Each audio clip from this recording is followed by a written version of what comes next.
ನಮಸ್ಕಾರ Karnataka, welcome to voice of Kannada. ಹಿಂದಿನ ಕಾಲದಲ್ಲಿ ಯುದ್ಧ ಮಾಡಬೇಕಂದ್ರೆ ಕೈಯಲ್ಲಿ ಖಡ್ಗ ಬಾಣ ಅಂತ ದೊಡ್ಡ ದೊಡ್ಡ ಆಯುಧಗಳಿರಬೇಕಾಗಿತ್ತು. ಬರ್ತಾ ಬರ್ತಾ ಅದು ಗನ್ನು ಬುಲೆಟ್ಗೆ ಕನ್ವರ್ಟ್ ಆಯಿತು. ಆದರೆ ಈಗ ಕೈಯಲ್ಲಿ ಆಯುಧನೇ ಬೇಕಾಗಿಲ್ಲ, ಕಣ್ಣಿಗೂ ಕಾಣದೇ ಇರೋಷ್ಟು ಚಿಕ್ಕ ವೈರಸ್ ಸಾಕು. ಇದ್ಯಾವುದೋ ಸಿನಿಮಾ ಕಥೆ ಅಲ್ಲ, ಈಗ ನಡೀತಿರೋ ನಿಜ ಜೀವನ. 2020 2022ವರೆಗೂ ಕರೋನಾ ಮಾಡಿದ ಮಾರಣ ಹೋಮ ನಮ್ಮೆಲ್ಲರಿಗೂ ಗೊತ್ತು. ಒಂದು ಚಿಕ್ಕ ವೈರಸ್ ಇಡೀ ಪ್ರಪಂಚವನ್ನೇ ನಡುಗಿಸ್ಬಿಟ್ಟಿತ್ತು. ಕರೋನಾ ವೈರಸ್ನಿಂದ ಅದೆಷ್ಟೋ ಜನ ಪ್ರಾಣವನ್ನು ಕಳ್ಕೊಂಡ್ರೆ ಇನ್ನದೆಷ್ಟೋ ಜನ ಲಾಕ್ಡೌನ್ನಿಂದ ಒಂದು ಹೊತ್ತು ಊಟನೂ ಸಿಗದೆ ಕಷ್ಟಪಟ್ಟಿದ್ದಾರೆ. ಈಗ ಮತ್ತೆ ನಮ್ಮ ದೇಶಕ್ಕೆ ಅದೇ ಪರಿಸ್ಥಿತಿ ಬರಲಿದೆಯಾ? ಕರೋನಾ ವೈರಸ್ ಥರನೇ ಈಗ ಬಂದಿರೋ ಹೊಸ ವೈರಸ್ನಿಂದ ನಮ್ಮ ಪ್ರಾಣಕ್ಕೆ ಏನಾದರೂ ಅಪಾಯ ಇದೆಯಾ?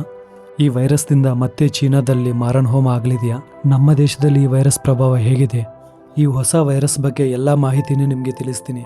ಅದಕ್ಕೆ ಮುಂಚೆ ನೀವು ಈ ಚಾನಲ್ನ ಸಬ್ಸ್ಕ್ರೈಬ್ ಮಾಡ್ಕೊಂಡಿಲ್ಲ ಅಂದರೆ ಈಗಲೇ ಸಬ್ಸ್ಕ್ರೈಬ್ ಮಾಡ್ಕೊಳ್ಳಿ. HMPV ವೈರಸ್ ಅಂದರೆ ಹ್ಯೂಮನ್ ಮೆಟಫೋನಿಮಾ ವೈರಸ್.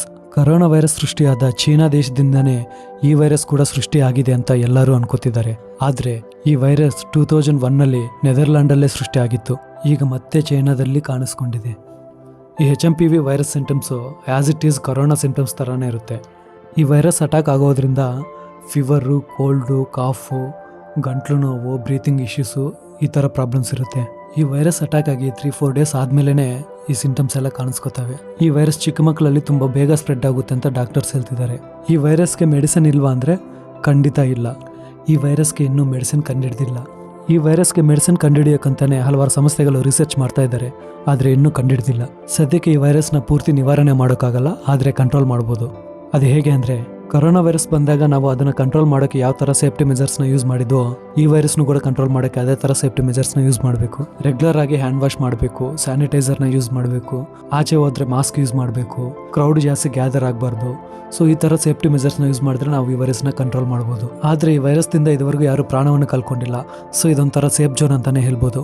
ಲಾಸ್ಟ್ 2 ಡೇಸಿಂದ ಯಾವುದೇ ಚಾನಲ್ ನೋಡಿದ್ರೂ ಚೈನಾದಲ್ಲಿ ಸಿಚುವೇಶನ್ ತುಂಬ ಕ್ರಿಟಿಕಲ್ ಆಗಿದೆ, ಈ ವೈರಸ್ ಎಲ್ಲ ಕಡೆ ಸ್ಪ್ರೆಡ್ ಆಗಿದೆ ಅನ್ನೋ ನ್ಯೂಸ್ ಬರ್ತಿದೆ. ಆದರೆ ಇದು ಯಾವುದೋ ನಿಜ ಅಲ್ಲ. ಹಾಗಂತ ಈ ಚೈನಾದವ್ರನ್ನ ನಂಬೋಕ್ಕೂ ಆಗಲ್ಲ. ಕೊರೋನಾ ವೈರಸ್ಸಲ್ಲಿ ಇವರು ಮಾಡಿರೋ ನೆಗ್ಲಿಜೆನ್ಸಿಂದ ಇಡೀ ಪ್ರಪಂಚನೇ ಎಫೆಕ್ಟ್ ಆಗಿದೆ. ಸೊ ನಮ್ಮ ಸೇಫ್ಟಿಯಲ್ಲಿ ನಾವಿರೋದು ಬೆಟರ್ ಅಂತ ಎಲ್ಲ ದೇಶಗಳು ಅನ್ಕೋತಿದ್ದಾವೆ. ಸದ್ಯಕ್ಕೆ ನಮ್ಮ ದೇಶದಲ್ಲಿ ಈ ವೈರಸ್ ಬಗ್ಗೆ ಯಾವುದೇ ಮಾಹಿತಿ ಇಲ್ಲ. ಸಹಜವಾಗಿ ವಿಂಟರಲ್ಲಿ ಇಂಥ ವೈರಸ್ಗಳು ಬರೋದು ಕಾಮನ್, ಹಾಗಂತ ಎಲ್ಲರೂ ಎದುರ್ಕೊಳ್ಳೋ ಅವಶ್ಯಕತೆ ಇಲ್ಲ. ನಾವು ಕರೆಕ್ಟಾಗಿ ಸೇಫ್ಟಿ ಮೆಜರ್ಸ್ನ ಯೂಸ್ ಮಾಡಿದ್ರೆ ಯಾವುದೇ ವೈರಸ್ ಏನೂ ಮಾಡೋಕ್ಕಾಗಲ್ಲ. ವಾಟ್ಸಪ್ಪಲ್ಲಿ ಬರೋ ಫಾರ್ವರ್ಡ್ ಮೆಸೇಜಸ್ ನೋಡಿ, ಇಲ್ಲ TRPಗೋಸ್ಕರ ಫೇಕ್ ನ್ಯೂಸ್ ತೋರಿಸೋ ನ್ಯೂಸ್ ಚಾನಲ್ಸ್ ನೋಡೋ ಎದುರ್ಕೋಬೇಡಿ. ಸೇಫ್ಟಿಯಾಗಿ ಹೇಗಿರಬೇಕಂತ ಕೊರೋನಾ ನಮಗೊಂದು ಪಾಠವನ್ನು ಹೇಳ್ಕೊಟ್ಟಿದೆ, ಅದನ್ನು ಫಾಲೋ ಮಾಡಿ. ನೀವು ಈ ವಿಡಿಯೋನ ಇಷ್ಟವರೆಗೂ ನೋಡಿದ್ರಂದರೆ ಖಂಡಿತ ನಿಮ್ಗೆ ಈ ವಿಡಿಯೋ ಇಷ್ಟ ಆಗಿದೆ ಅನ್ಕೋತೀನಿ. ಇಷ್ಟ ಆಗಿದ್ರೆ ಲೈಕ್ ಮಾಡಿ, ಹಾಗೆ ಈ ವೈರಸ್ ಬಗ್ಗೆ ನಿಮ್ಗೆ ಗೊತ್ತಿರೋದನ್ನ ಕಾಮೆಂಟ್ ಮಾಡಿ. ಇದೇ ಥರ ಹೊಸ ವಿಷಯಗಳ ಬಗ್ಗೆ ಮಾಹಿತಿ ಬೇಕಂದರೆ ಈಗಲೇ ಚಾನಲ್ನ ಸಬ್ಸ್ಕ್ರೈಬ್ ಮಾಡ್ಕೊಳ್ಳಿ, ಹಾಗೆ ನೋಟಿಫಿಕೇಶನ್ ಆನ್ ಮಾಡ್ಕೊಳ್ಳಿ.